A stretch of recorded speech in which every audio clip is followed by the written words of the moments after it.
The room was flooded with white light, not the gentle white of a morning sky, but the sharp, merciless brightness of a hospital ceiling, The biopsy the kind results that came erased back this shadows morning, and Hannah. left no place to hide. I'm afraid it confirms our Grace initial Jones diagnosis. opened her eyes slowly, We need to discuss as the if treatment emerging from options. deep water.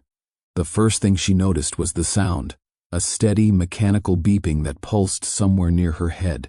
It was rhythmic, precise, unforgiving. She tried to move her hand. Nothing happened. Panic flickered through her chest, brief but fierce. She forced herself to breathe. The air smelled sterile, faintly metallic, mixed with something sharper, antiseptic. Her throat was dry, as if she had been screaming for hours, though she could not remember making a sound. A figure leaned into her field of vision, a man in a pale blue surgical gown, his face lined with exhaustion rather than age. His eyes searched hers carefully, the way doctors look when they already know the answer to a question they are about to ask. "Grace," he said quietly, "you're awake." She wanted to respond. Her mind formed the word yes, but when she tried to speak, only a thin breath escaped her lips. The effort sent a dull wave of pain across her face, heavy and unfamiliar, like a weight she hadn't agreed to carry. "Don't try to talk yet," the doctor said. "Just listen." She stared at him, her heart beating faster now, matching the tempo of the monitor beside her bed. Her gaze drifted slightly, and she caught sight of a reflection in the metal frame of a cabinet across the room. At first she didn't understand what she was seeing, then realization struck with quiet brutality. Half of her face was wrapped in thick white bandages. Her eyes widened. The doctor inhaled slowly, as if bracing himself. "The surgery was long," he said. "More complicated than we anticipated." Grace tried again to move, this time lifting her right hand. It rose weakly, trembling, and hovered in the air before she guided it toward her face. Her fingers touched the bandage near her cheek. She felt nothing, no pain, no warmth, no sensation at all. Her breathing became shallow. "We had to remove the tumor completely," the doctor continued, choosing each word with care. It had spread deeper into the surrounding tissue. "To save your life, we had to excise part of the facial muscle." He paused, and some of the nerve. The words landed heavily, settling into the silence of the room. Grace's hand remained pressed against her face, unmoving, as if frozen there. Her mind searched desperately for meaning, for context, for reassurance that this was temporary, that this was a mistake. "What does that mean?" She tried to ask, but her mouth betrayed her. Only one corner shifted, pulling slightly downward, while the other side remained still. The movement felt wrong, alien. Her own face no longer obeyed her. A sound escaped her throat then. Not a word, not a cry, but something raw and broken. The doctor looked away for a brief moment. When he met her eyes again, there was no false comfort in his expression. "It means," he said softly, "that you survived. But your face, it may never be the same." Grace stared at him, her vision blurring as tears welled up and spilled over, sliding down the one side of her face that could still feel. She could not wipe them away. Her hand felt heavy, distant, as if it belonged to someone else. She had walked into countless rooms brighter than this one. Runways bathed in spotlights, studios filled with flashing cameras, stages where thousands of eyes followed every step she took. She had been admired, analyzed, immortalized in photographs that would outlive her. And now, here she was, unable to lift her own face from the pillow. The monitor continued its steady rhythm, beep, beep, beep. Each sound felt like a reminder. She was alive, but alive felt very different than it used to. A nurse entered quietly, adjusting the four, smoothing the sheets with gentle efficiency. Grace watched her hands move, steady and practiced. Ordinary hands, doing an extraordinary thing, keeping her tethered to the world. "How long?" Grace whispered finally, forcing the sound through her throat. The nurse looked at the doctor, who answered, "You were in surgery for 6 hours. There were moments when we weren't sure." He didn't finish the sentence. He didn't need to. Grace closed her eyes. In the darkness behind her eyelids, images flickered uninvited. Her reflection in a dressing room mirror, sharp cheekbones catching the light. The familiar ritual of makeup brushes gliding across her skin. Ethan's voice, teasing her for taking too long, telling her she didn't need any of it. She had laughed then. Now the thought cut deeper than any scalpel. She opened her eyes again and shifted them toward the window. Outside, the city moved on as if nothing had happened. Cars passed, people walked, Life continued, indifferent to the fact that hers had just fractured into before and after. Will I? She stopped, swallowing hard. Will I be able to smile? The doctor hesitated. We'll start rehabilitation, he said. Physical therapy, speech therapy. Some function may return. But I need to be honest with you, Grace. There will be limitations. Limitations. The word echoed painfully in her mind. She had built her entire life on the absence of that word. No limits, no boundaries, no slowing down. A single tear slid from her eye again, tracing a familiar path down her cheek. This time, she felt it. On the other side, she felt nothing at all.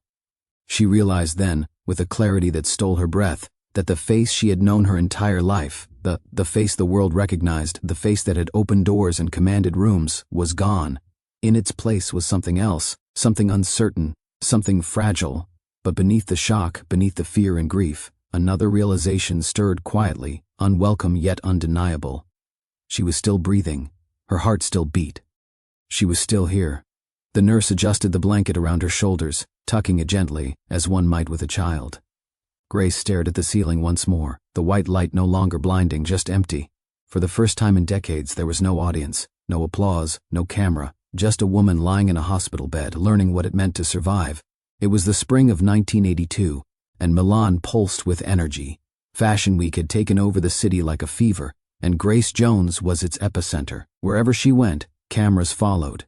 Whispers turned into gasps. Even the most jaded industry insiders paused when she entered a room, flanked by assistants, stylists, and the unshakable aura of someone who didn't just wear fashion but embodied it.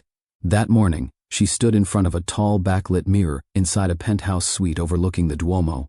Her silhouette, statuesque, precise, was wrapped in a sculptural black dress that made her look like an artwork carved from obsidian. Linda, her longtime stylist and closest confidant, hovered behind her with a makeup brush in one hand and a clipboard in the other. "You're on in 20 minutes, Linda said, but Grace didn't respond. She was staring at herself, motionless. Then slowly she raised her left hand and pressed it against her cheek, just below the cheekbone. "Does this look swollen to you?" she asked, her voice unusually quiet. Linda leaned in, eyes narrowing. "Maybe a little," she said, examining the area. "Did you sleep on that side last night?" Grace shrugged. "Maybe. It just feels dense. You want me to reschedule the shoot?" Grace laughed, sharp, dismissive. "Because of a puffy cheek? Please. These people flew models in from 5 countries. No one's postponing anything." Linda said nothing. She knew better than to push Grace when she used that tone. But as she stepped back and applied a touch more contour to the left side of her client's face, she couldn't shake a strange feeling. A quiet warning, like a song played just a beat too slow. Outside, the suite buzzed with activity. Agents shouting into phones, makeup artists running on caffeine and adrenaline. Grace walked through it all like a queen through her court, graceful and untouchable. Later that afternoon, after the show and the press, after the applause and the flashbulbs, Grace sat at a rooftop restaurant with Ethan. He looked different in this world, less polished, almost too real for the fashion elite. His shirt was wrinkled, his stubble uneven, but his presence grounded her, a quiet melody in the chaos of orchestras. They had been together for nearly 4 years. Their love was not performative, it was not loud, but it was real. Ethan poured them both a glass of red wine, raising an eyebrow as she massaged the side of her face again. "You've been touching that spot all day," he said gently. "Something wrong?" "It's nothing," she replied. "Just a little soreness. You should get it checked." She rolled her eyes. "By who? A Milanese dentist with 3 words of English?" Ethan didn't laugh. "You can't keep ignoring your body," he said. "It's been giving you signals for months. The headaches, the fatigue, the late-night cramps. I'm just tired," she said flatly. "No, you're running on fumes," he countered, voice low but firm. "You don't sleep. You don't eat. You take pills instead of breaks. You perform through fevers. Grace, you're not a machine." She stared at him, and for a moment, her expression softened. Not into guilt. Grace never felt guilt easily, but into something closer to recognition. She looked away, toward the horizon, where the sun was dipping behind the buildings of Milan, casting golden shadows across the table. "You don't understand," she said. "You can step away from a song, come back to it weeks later, But me, my face, my body, this is my work. There are no second takes. Then maybe it's time to change the job, Ethan replied. Before it breaks you. She didn't answer. When they returned to the hotel later that night, they lay together in silence. Her back was to him. He watched her shoulders rise and fall as she breathed, and he wanted to reach out, to touch her hair, to remind her that she wasn't alone in this. But he didn't, because love, when it met pride, often became quiet. The next morning, Grace was already up before dawn, dressed in a white silk robe, hair tied up. Linda entered the suite, holding a tablet full of bookings, but paused. "You okay?" she asked. Grace didn't look up from her reflection. She was adjusting her makeup, tilting her face toward the light. "It's worse," she admitted. "I can feel it pulling now, like something under the skin." Linda approached cautiously. The swelling was barely noticeable under the makeup, but up close, the skin had a faint tightness to it, like a balloon filled just enough to stretch. "We should see someone," she said softly, "just in case." Grace inhaled sharply, held the breath, then exhaled with force. "I don't have time for just in case, Linda. I have a cover shoot at noon, a fitting at 3, a gala at 8. Linda didn't respond. She simply nodded and stepped back, folding the worry into her chest the way assistants do, silently and professionally. That day, Grace powered through every commitment, her cheek quietly throbbing beneath layers of foundation and powder. She smiled for cameras. She gave interviews. She posed in couture worth more than most people made in a year. And every time she felt the tightness creep across her face, she reminded herself, "I am Grace Jones. Nothing breaks me. Not people, not critics, not pain. Especially not pain." She first noticed it when applying moisturizer, a dull pressure along the left side of her face. No sharp pain, just a subtle heaviness, like someone had draped a damp cloth beneath the surface of her skin. It wasn't constant. Some mornings it was barely there. Other times, like now, it pulsed faintly when she moved her jaw or smiled too widely. Grace leaned into the bathroom mirror and tilted her head. The swelling was still modest, just enough to make that side of her face look less defined under the lights. Nothing makeup couldn't fix. She'd been saying that for weeks now. She dabbed foundation over the area, adding contour to sharpen the cheekbone. Her face, sculpted and flawless, stared back at her. Almost perfect, almost. Behind her, Ethan entered the room. His reflection appeared beside hers in the mirror, wearing a t-shirt and loose jeans, his eyes tired. "You're up early," he said. "Early call time," Grace replied, not looking at him. "You've been taking a lot of those lately?" She said nothing, continuing to blend the color with a brush. "You still haven't seen a doctor?" "I don't need to," she said quickly. "It's nothing." "Grace," he said, voice low, "you've been chewing on one side for 2 weeks. Because I bit my cheek. It's healing." He stepped closer, concerned. "I'm serious. This isn't going away. You're in pain." She put down the brush and turned to face him fully. "What I'm in," she said, "is in demand. I have shoots booked through next month. Paris is expecting me next week. If I cancel for some little swelling, you know what happens?" "I don't care what happens to Paris," Ethan snapped. "I care what happens to you. That's the difference between us," she said, her voice like ice. "You can walk away from your art. I can't walk away from mine." He stared at her, silent. There was a time, early in their relationship, when she would let him in, when she would sit barefoot at the piano as he played, talking softly about childhood, fears, what she would do when all this was over. But the deeper she fell into fame, the more those conversations faded, and now it felt like they belonged to someone else. Grace turned back to the mirror. The silence between them stretched, brittle and bitter. Later that week, at a shoot in Paris, the pain intensified. The photographer was shouting. Lights were too hot. Grace was sweating under the makeup, and the swelling had become more pronounced. Her jaw ached when she smiled, her speech slurred slightly on S sounds. She bit her tongue twice trying to deliver lines. Still, she didn't stop. She posed. She worked. She smiled through clenched teeth. That night she locked herself in her hotel suite's bathroom and cried, quietly, not for the cameras, not for Ethan, not even for Linda, who kept texting her, "Call me, please." Grace examined her face under fluorescent lights. The left side was visibly puffier now. The skin had a faint yellow tint. The tightness beneath it had deepened into something harder, solid. She ran her fingers across the swelling. Her fingertips went numb. For a moment she froze, but then came the voice in her head, sharp, familiar. "You've come this far. Don't unravel now. She layered concealer. Practice smiling in the mirror. It pulled awkwardly, like a zipper snagging on fabric.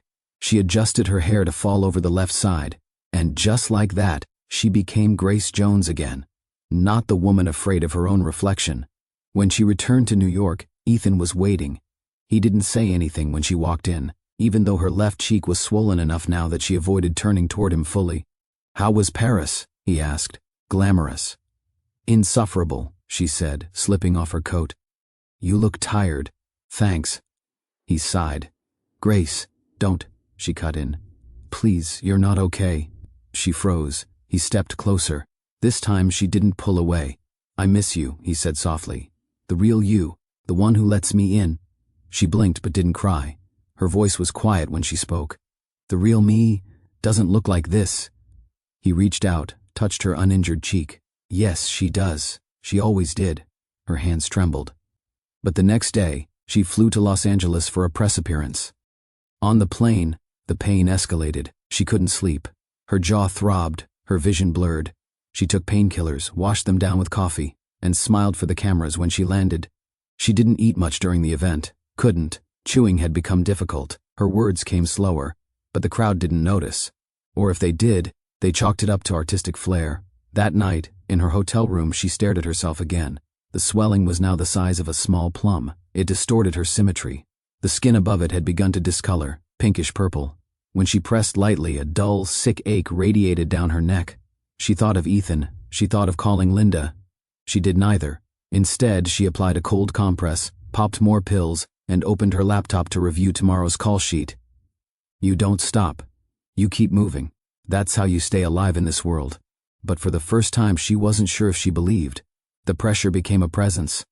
Not a pain she could dismiss, not a dull ache to be masked by makeup or pride, but something heavier, denser, a coiled, unseen mass that hummed beneath her skin, as if it had a pulse of its own. Grace had learned to work around it, chewing on one side, tilting her head for cameras, even practicing different smile angles in private to compensate for the shift in symmetry. But there were things she could no longer ignore. She had begun to choke, not often, not publicly, but late at night, alone, when she tried to eat something soft, rice, a banana, even soup. The muscles in her jaw would lock briefly, the swallow delayed. The first time it happened, she dismissed it. The third time, she panicked. Still, she told no one.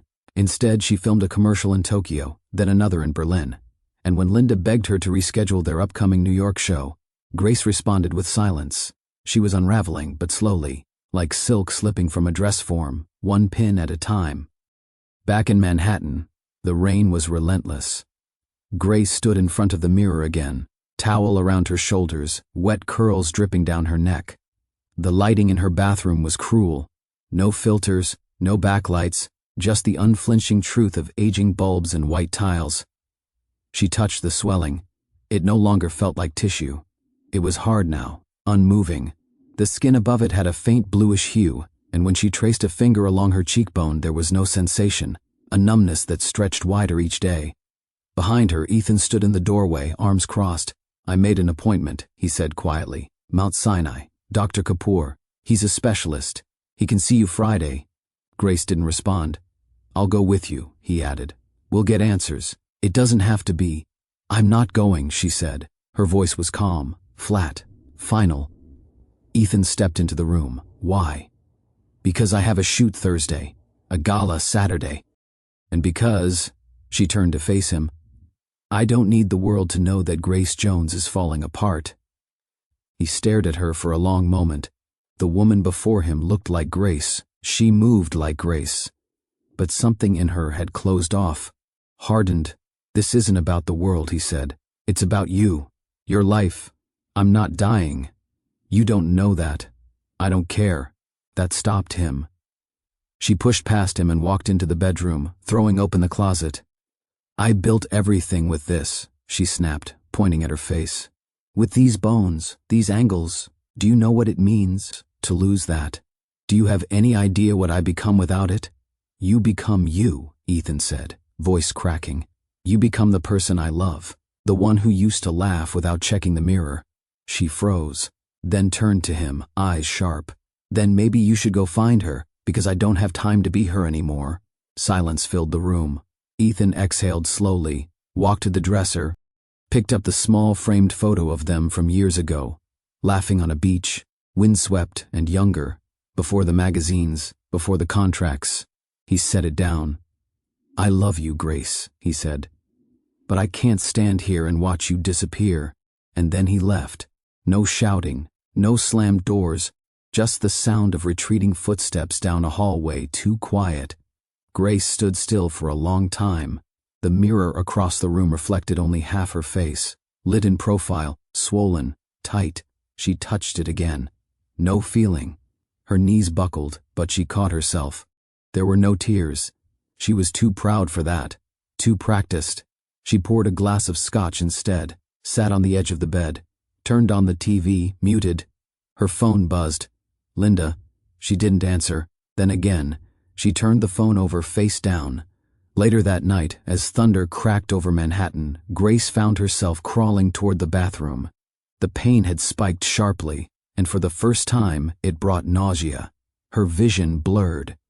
She pressed her face against the cool tile floor, breathing through clenched teeth. She didn't know how long she lay there. Minutes, hours, time dissolved in the spaces between breath and pain. When she stood again, something shifted in her. Not physically, though the numbness had spread toward her temple, but somewhere deeper, a tiny voice, nearly drowned by years of ambition and self-preservation, whispered, "You're losing control." She ignored it. In the morning, she wore oversized sunglasses and a high-collared coat, attended a press event, smiled crookedly. That night, she collapsed backstage after a runway appearance. Her assistant screamed, security called 911. When she woke up in the ER, the doctor looked at her like he already knew the ending of her story, and it wasn't a good one. It was the beginning of the end. But Grace still didn't know that, not yet. The hospital walls were too white.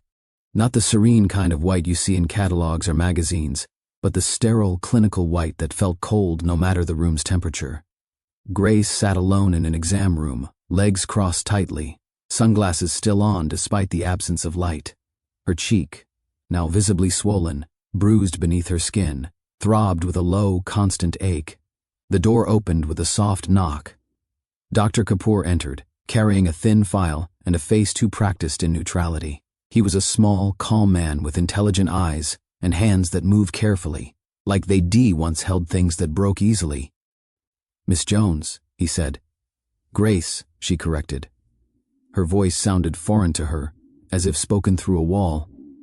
He nodded. Sat across from her. "I want to go over the results with you," he said gently. "From the imaging and biopsy?" She nodded once. The room felt far away. "We've identified a malignant tumor in the left parotid gland," he said. "It's a mucoepidermoid carcinoma, an aggressive form of salivary gland cancer." Grace didn't move. "It's pressing against the facial nerve, which explains the numbness and facial asymmetry," he continued. "Based on the scans, it's been developing for several months, quietly but steadily." She blinked once. "Is it operable?" "Yes," he said, "but we'll need to act quickly. The tumor's proximity to the nerve is complicated. Full removal may involve sacrificing part of the nerve itself." "What does that mean?" she asked. Her mouth was dry. "It means we may need to remove part of the facial muscle, and possibly more, depending on what we find during surgery." The words hung in the air like smoke. Grace didn't look away. "Will I be able to smile?" Dr. Kapoor paused, as if the question wounded him more than he expected. "There's a chance, with physical therapy, but symmetry may not return fully." Her body felt suddenly heavy, like gravity had grown stronger, pulling her deeper into the chair. She had spent her entire life mastering angles, lighting, expressions. She knew how to smile without smiling, how to lower her gaze just enough to be mysterious, how to tilt her head to catch light. Her face had been her language, and now it was a battleground. "What happens if I don't do the surgery?" she asked. His voice was calm but without hesitation. "The cancer will spread. It could reach deeper structures, bones, lymph nodes. It will become inoperable, and ultimately fatal." The word echoed. Fatal. Not dramatic, not theoretical, just final. She swallowed hard. "I need time to think," she whispered. He nodded. "Of course, but not too long." As he stood, he gently placed a pamphlet on the table. "There's more information here, and I'd like you to meet with our surgical team as soon as possible." She didn't reach for it. After he left, she sat in silence. No tears. Not yet. She took off her sunglasses slowly and stared at her reflection in the dark monitor screen across the room. The left side of her face looked unfamiliar, swollen, darkened slightly, the contour broken. She moved her lips. The right side obeyed. The left did not. Her heart beat faster. For years, she'd walked into rooms knowing exactly how she was seen. She controlled her image like a weapon. And now she couldn't even control her own face. The knock at the door startled her. It opened again. "Ethan." She blinked. He looked tired, like he hadn't slept, hair mussed, coat damp from the rain. He stepped inside, closed the door behind him, then stood there, unsure. "I called Linda," he said. "She told me." She stared at him. "I wanted to be here." Grace shook her head, slowly. "I don't need you here. Don't say that. You left because you wouldn't let me help. I still don't want your help." Her voice cracked. Not from pain, but from something deeper, shame. Ethan stepped closer, cautiously. "You don't have to fight this alone. I've always fought alone," she said. "That's the only reason I got anywhere. You don't have to keep doing it." She looked away. He hesitated, then pulled something from his coat pocket, a folded piece of music paper. "I started writing again," he said softly. "I thought, maybe you'd want to hear it." She didn't respond. "I'll wait outside," he said after a moment, and placed the page on the table beside the untouched pamphlet. Then, quietly, he left. She sat still, the room silent once more. Her eyes fell on the music sheet. She didn't move. She couldn't. The apartment felt like a museum to a woman who no longer lived there. Grace wandered through it slowly, trailing her fingers along polished glass tables, untouched books, and the coat still hanging in the foyer closet. The flowers Linda had sent, white lilies, stood in a crystal vase by the window. Their fragrance was too strong, almost nauseating. She hadn't spoken to anyone since leaving the hospital. The word cancer had echoed through her thoughts like a siren, shrill, impossible to silence. It had reduced everything else to static: bookings, gowns, interviews, even her own name. Grace Jones no longer felt like a woman. She felt like a case file. She hadn't called Ethan back. She couldn't. What would she say? That he was right? That she was afraid? No. Fear was not part of her vocabulary. Not on the outside. But inside, she was drowning. She hadn't eaten in 24 hours. The swelling had spread to the jawline now, visible even in low light. The pain was constant, but worse than the pain was the betrayal. Her body had turned against her, quietly, stealthily, while she had been smiling for cameras. By midnight, the city outside was hushed by rain. Grace sat on the floor of her walk-in closet, wrapped in a robe, surrounded by the shoes and dresses that had once made her feel powerful. Now they just felt heavy. She reached for a compact mirror and stared. Her face, her brand, her signature, was half paralyzed. She tried to smile. Nothing moved. The sob that rose from her chest wasn't loud. It was soft, fractured. She pressed a hand to her mouth, as if trying to hold herself in. She thought about her mother, long gone, and the way she used to say, "Beauty fades, baby, but character? That's yours forever." At the time, Grace had laughed. But now, as her reflection blurred through tears, she realized she didn't know who she was without the beauty. The morning of the surgery arrived too quickly. Linda met her at the hospital. Neither of them spoke much. Grace wore a plain black headscarf, oversized sunglasses, and walked slowly, trying not to show the tremble in her knees. The hospital gown felt like a surrender.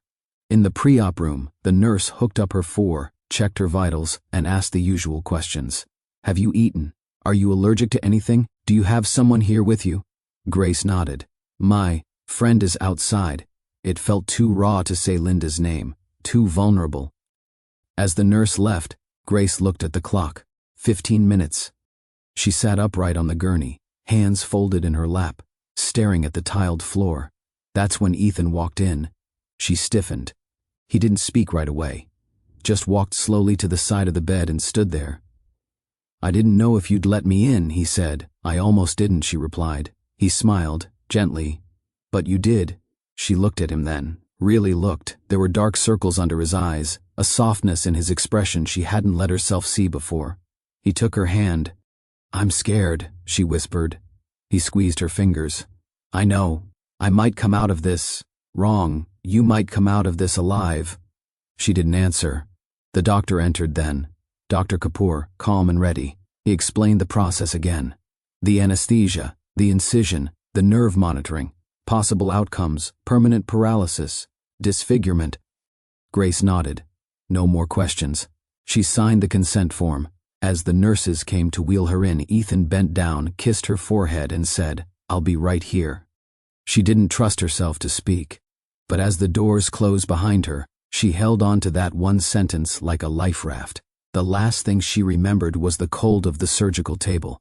The light above her was blinding. A mask was placed gently over her mouth and nose. "Deep breaths, Grace," a voice said. She obeyed. 1, 2, darkness. There was no dream, only silence. Then came light, faint, then blinding, and pain. Not sharp, not sudden, just heavy. A thick pressure in her skull, like someone had stuffed cotton behind her eyes. Grace opened her mouth, but no words came. Her lips moved, but her tongue felt slow, disconnected. She blinked. Slowly, white ceiling tiles, a soft beeping to her right, the sterile scent of hospital-grade disinfectant.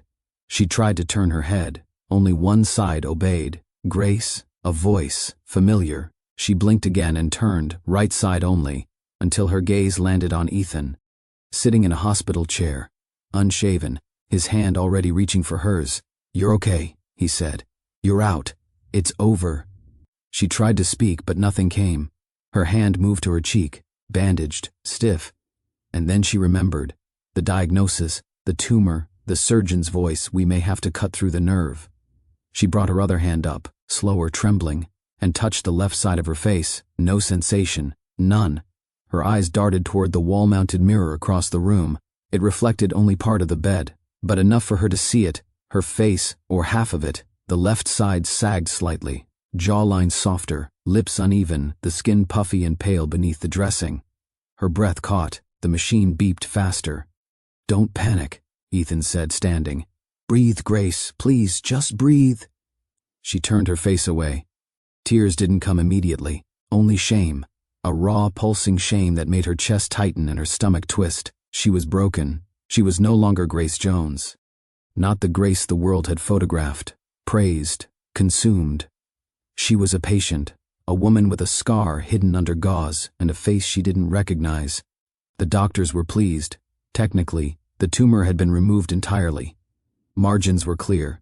It hadn't spread to lymph nodes or bone. The surgery, from a medical standpoint, had been a success, but Grace didn't hear most of it. All she cared about was what she had lost. Dr. Kapoor explained everything gently. The facial nerve had to be partially severed. Reconnection would take time. Healing was possible, but no guarantees. Facial symmetry might improve, it might not.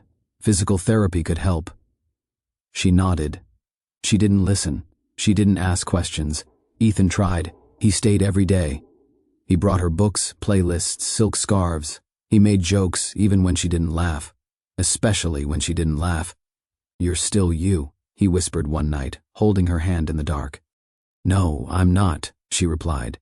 "You're more." She closed her eyes. She didn't believe him. Not yet. 3 days after the surgery, Linda visited. She walked into the room carrying a small mirror and a bag of Grace's favorite tea. They didn't speak at first. Linda pulled up a chair, set the tea aside, and gently unwrapped the scarf around Grace's neck. She didn't flinch. She had already seen the wound in the mirror. The long, curved incision along the jawline, sealed with stitches. Angry, red, cruel. Linda studied it, then looked Grace in the eyes. "You look fierce," she said. Grace laughed, a short, bitter sound. "I look like I got in a fight with a truck. You look like a survivor." Grace turned away. Linda stood, crossed the room, picked up the mirror. "I brought this," she said, and held it out. Grace stared at it. "Didn't take it. I've seen it," she whispered. "Not like this." She hesitated, then took the mirror. Her reflection looked back, half bruised, half healed, all human. And finally, for the first time since surgery, Grace cried. Not because she was ugly, not because she was afraid, but because she was still here, Somehow, after everything, still breathing, still herself, just different. And maybe that was enough. Recovery was not glamorous. There were no flashbulbs, no curated posts, no silk robes, just sweat, and silence, and pain. The first week after surgery, Grace barely spoke. Her face felt stiff, tight in some places, numb in others. She moved slowly, cautiously, as if every step might betray her. The mirror in her bedroom was covered. Linda had done it, quietly, without asking. Grace hadn't protested. The hardest part wasn't the healing. It was the waiting. Waiting for her face to move, for the nerves to wake up, for the old Grace to come back, or for someone new to arrive. She started physical therapy on a Monday morning. The clinic was quiet, clinical, tucked inside a rehab center in the Upper West Side. Her therapist, Alicia, was young and kind, with the steady patience of someone used to slow miracles. They began with small things, lip stretches, gentle massages along the jawline, pronunciation drills, ooh, ee. At first, Grace hated it, hated the way her mouth drooped when she tried to smile, hated the tug of scar tissue under her skin, hated the way Alicia said, "That's progress," when all Grace felt was failure. But she came back, every day. She worked. She didn't recognize that woman in the mirror yet, but she was starting to respect her. Outside the clinic, the world went on without her. Magazines speculated, online gossip swirled. Some said she'd vanished, others whispered about a breakdown. No one knew the truth. Only Ethan and Linda remained at her side, orbiting gently, never pushing. One night, Ethan brought home a small upright piano. "I rented it," he said, wheeling it into her apartment like a street magician. "Don't worry, it's tuned." She raised an eyebrow. "I can't sing, Ethan." "I know," he said, lifting the lid. "But you can still feel." He sat and played something soft. She sat beside him, cross-legged on the couch, listening as his fingers filled the silence. It wasn't a love song. It was something older, something aching. And she cried again, quietly, not because she was broken, but because she was beginning to heal. 2 months after the surgery, Grace agreed to do an interview. Not with a tabloid, not with fashion media, but with a woman she trusted, Mira Collin, a journalist who had once interviewed her at the peak of her career and dared to ask, "Are you afraid of time?" Back then, Grace had answered, "Time is afraid of me." Now she wasn't so sure. They met in Grace's apartment. No lights, no glam team, just 2 women and a camera. Grace wore no makeup, her hair was pulled back. The scar along her jaw was still visible, pink and raw like a question mark left behind by fate. Mira sat down, switched on the mic, and asked, "Why now?" Grace inhaled. "Because silence is heavy," she said. "And I've been carrying it long enough." She told the story, not all the details, not the blood or the stitches or the mirror, but the truth, the denial, the arrogance, the fear, and the lesson. "I thought beauty protected me," she said, voice steady. "I thought if I smiled wide enough, posed perfectly, I'd be untouchable. But cancer doesn't care if you're beautiful, or famous, or invincible in your own mind." Mira was quiet. Grace continued, "I used to think power came from being seen. Now I know it comes from being real." The interview went viral within 48 hours. People didn't just watch it. They shared it, talked about it. Young women, older men, cancer survivors, daughters who lost mothers, men who hid symptoms, artists who burned out, nurses, dancers, strangers. The world didn't mourn the loss of her face. They celebrated the survival of her voice. Linda came over one evening carrying takeout and a look in her eyes. "There's a foundation," she said between bites of curry. "They want you to speak. Survivors, families, students. It's a gala next month." Grace paused.